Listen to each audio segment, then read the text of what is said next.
Assalamualaikum warahmatullahi wabarakatuh.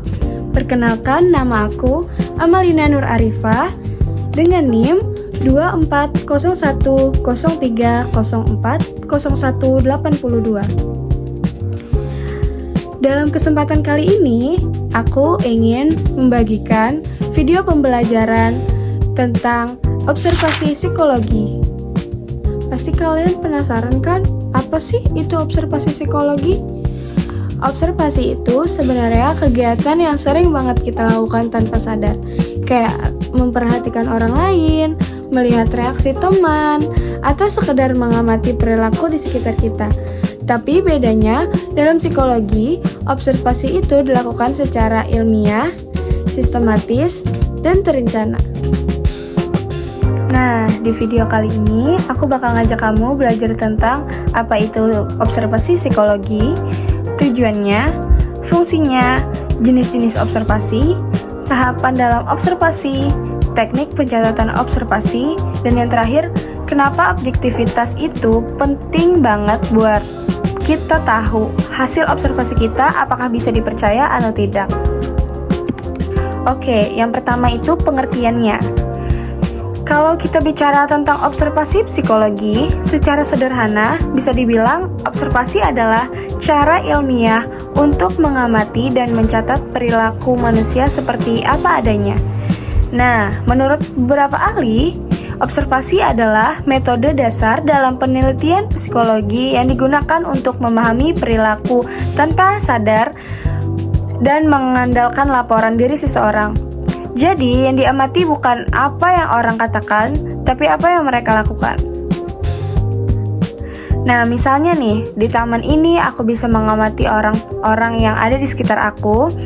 Salah satunya anak-anak yang bisa berinteraksi, siapa yang memulai permainannya, siapa yang cenderung mendominasi perilaku tersebut, atau siapa yang pemalu, emosional, pemarah, sedih, dan lain sebagainya.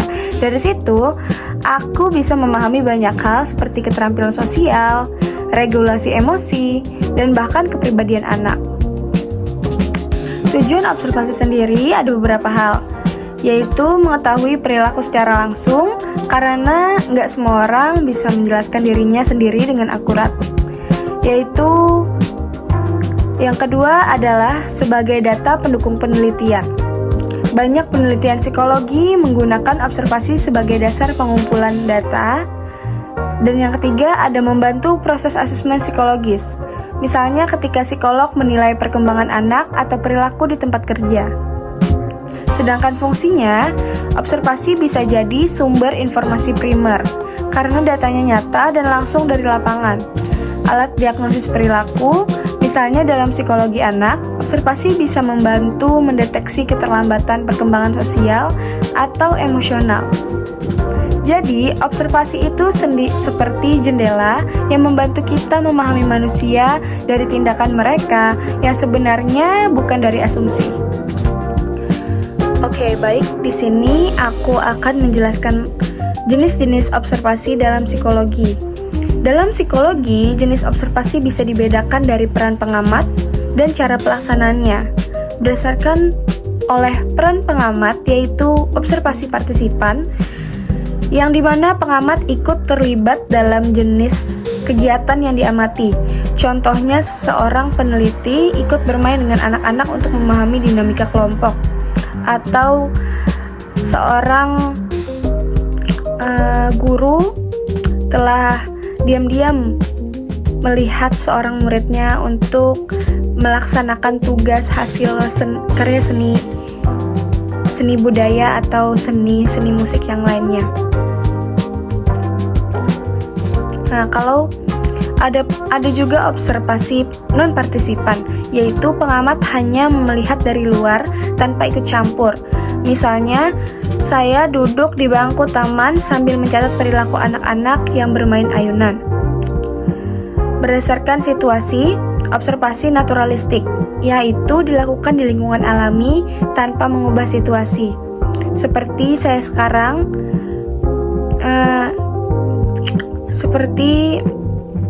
contohnya seperti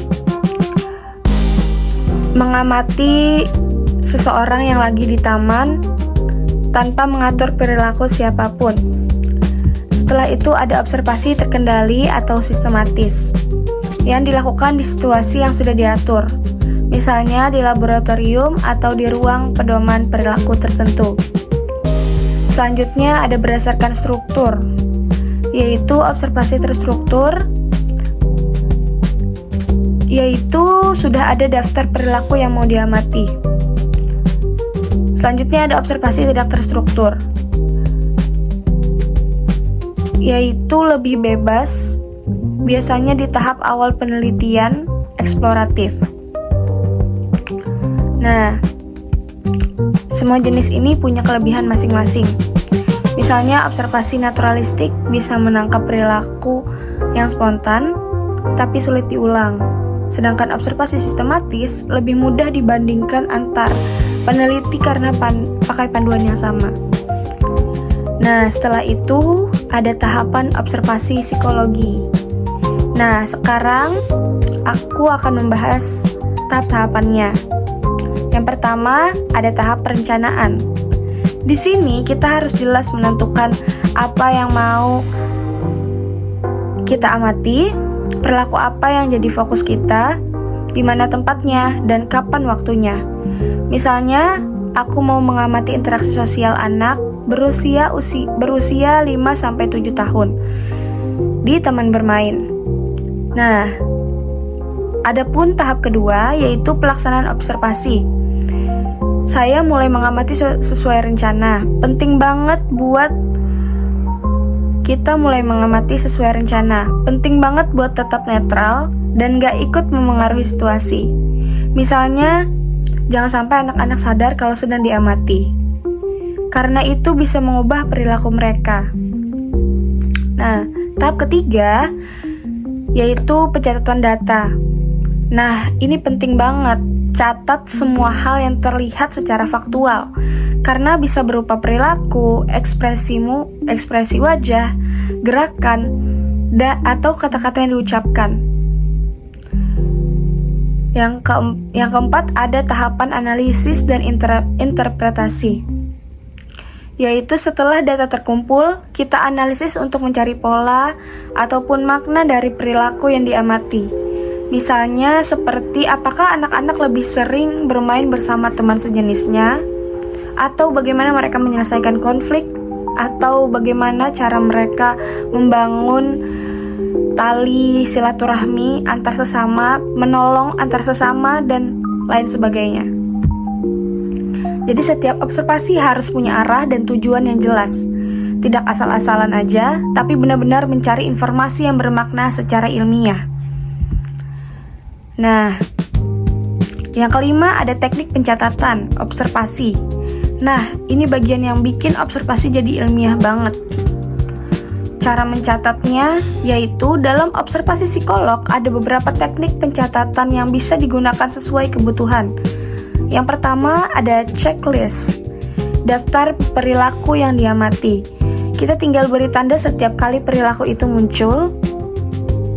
Contohnya seperti tersenyum, berbagi mainan, menangis, berteriak, ataupun hal-hal yang bisa kita catat untuk hasil psikolog, untuk hasil yang pengen kita amati. Yang kedua ada running record. Ini kayak nulis narasi terus-menerus selama observasi berlangsung. Misalnya pukul 9:10 anak A berlari ke ayunan dan menunggu giliran. Setelah itu ada pukul 9:12 anak B datang dan berlangsung duduk di ayunan tanpa izin. Setelah itu ada anak A tampak kecewa tapi tidak protes. Nah, gaya ini cocok untuk observasi yang mendetail. Dan yang ketiga ada time sampling. Pencatatan yang dilakukan berdasarkan interval waktu yang tertentu. Misalnya setiap 30 menit atau 1 menit sekali.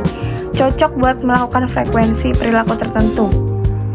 Dan yang keempat ada event sampling, yaitu fokusnya pada kejadian spesifik. Misalnya setiap kali anak tertawa keras atau menunjukkan perilaku agresif. Dan yang kelima ada anecdotal record, yang digunakan untuk mencatat kejadian penting atau perilaku yang menarik perhatian. Misalnya, seseorang anak menenangkan temannya yang menangis setelah jatuh. Nah, dengan teknik pencatatan ini, data observasi kita jadi lebih terstruktur, bisa diulang, dan bisa dipertanggungjawabkan. Nah, setelah itu ada objektivitas dan bias dalam observasi. Satu hal yang paling penting dalam observasi adalah objektivitas, yang artinya kita harus mencatat apa yang benar-benar terlihat, bukan apa yang kita pikirkan atau kita rasakan. Contohnya, jangan tulis anak itu nakal, tapi tulis anak itu melempar pasir ke arah temannya. Dan bias bisa muncul dari banyak hal, yaitu yang pertama ada bias persepsi. Karena pengamat sudah punya dugaan duluan tentang perilaku seseorang. Ada juga bias emosional, karena kita suka atau tidak suka dengan subjek. Setelah itu ada juga bias budaya, karena perbedaan nilai sosial. Bagaimana sih cara menghindarinya? Yang pertama, gunakan panduan observasi yang jelas. Dan yang kedua, lakukan observasi lebih dari satu kali. Dan yang ketiga, kalau bisa, bandingkan hasil dengan pengamat lain atau cek konsistensinya. Dengan begitu, hasil observasi kita jadi lebih valid dan bisa diandalkan sebagai data psikologis. Nah, itu dia pembahasan kita hari ini tentang observasi psikologi. Mulai dari pengertian, tujuan, jenis-jenis, tahapan, teknik pencatatan, sampai pentingnya menjaga objektivitas. Semuanya menunjukkan bahwa observasi bukan sekedar melihat orang lain, tetapi juga cara ilmiah buat memahami manusia lewat perilaku mereka yang nyata. Jadi kalau kamu nanti jadi psikolog, guru, atau peneliti, kemampuan melakukan observasi ini bakal jadi keterampilan dasar yang sangat berguna. Terima kasih sudah mau nonton sampai akhir. Semoga penjelasan ini bermanfaat. Akhir kata, wassalamualaikum warahmatullahi wabarakatuh.